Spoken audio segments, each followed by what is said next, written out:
Hi guys, welcome back to another video. Hope you guys are doing well. In this video, let's learn about the transparent key control scheme as well as the decentralized key control. And meanwhile, let's look at some of the benefits and also the components of transparent key control. So the transparent key control is all about the scheme which is useful for providing end-to-end encryption at a network or transport level in a way that is transparent to the end users. The approach assumes that communication makes use of a connection-oriented end-to-end protocol such as transfer control protocol. The noteworthy element of this approach is a session security module, which is SSM, which may consist of functionality at one protocol layer that performs end-to-end encryption and obtains session keys on behalf of its host or terminal. So the communication between the SSM and the KDC is encrypted using a master key shared only by this SSM and the KDC. If the KDC approves the connection request, it generates the session key and delivers it to the two appropriate SSMs using a unique permanent key for each SSM, which is in the step 3. The requesting SSM can now release the connection request packet, and the connection is set up between the two end systems, which is step 4. All user data exchanged between the two end systems are encrypted by the respective SSM using the one-time session key. So a transparent key control scheme with a decentralized key control is a security approach that aims to enhance the management of cryptographic keys while providing transparency and reducing the risk of unauthorized access or data breaches. In this scheme, control over the cryptographic keys is distributed across multiple entities or stakeholders rather than benefits centralized in one location or organization. Here's an overview of how such a scheme might work. So components of transparent decentralized keys control system. So first component is key generation and distribution. Keys are generated using strong cryptographic algorithms. This can be done centrally or in a distributed manner. Keys are distributed to authorized entities in a secure manner. So the second one is key management nodes. There are multiple key management nodes, which is KMNs, responsible for the secure storage and management of cryptographic keys. Each KMN may be operated by a different entity, which would be a department within an organization, a partner company, or a trusted third party. So the third component is threshold cryptography. So threshold cryptography is often used in decentralized key control systems. It allows cryptographic operations to be performed only when a certain threshold of participating entities agrees. For example, in a 2 out of 3 threshold scheme, at least 2 out of 3 authorized entities must cooperate to perform key operations.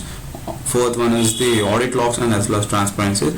So the system maintains detailed audit logs of all the key related operations. This includes key generation, distribution, activation, and any changes to key policies. So these logs provide transparency and accountability, allowing for the tracking of who accessed keys and when. So the fifth point is key activation and usage policies. Activation of keys and access policies are typically defined by a consensus mechanism among the key management nodes.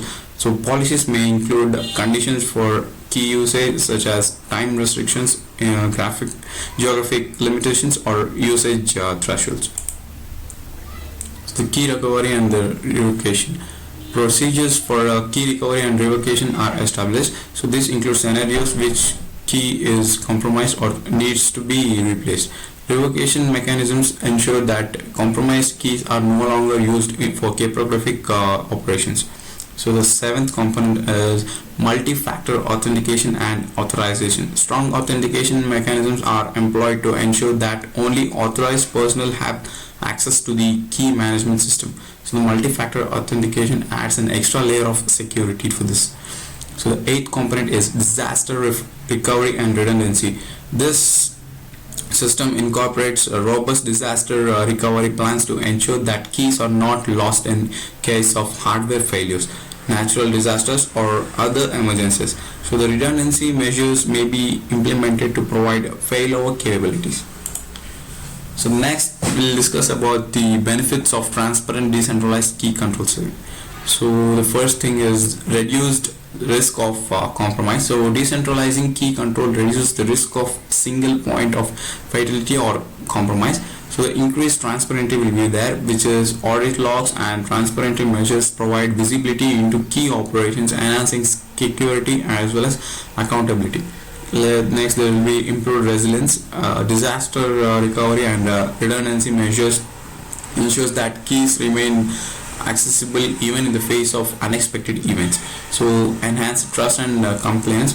A transparent and decentralized approach to key management can build trust with stakeholders and help meet compliance requirements.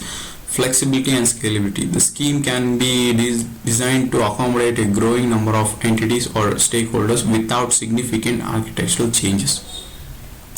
So next we'll have a look at decentralized key control. A decentralized approach requires that each system be able to communicate in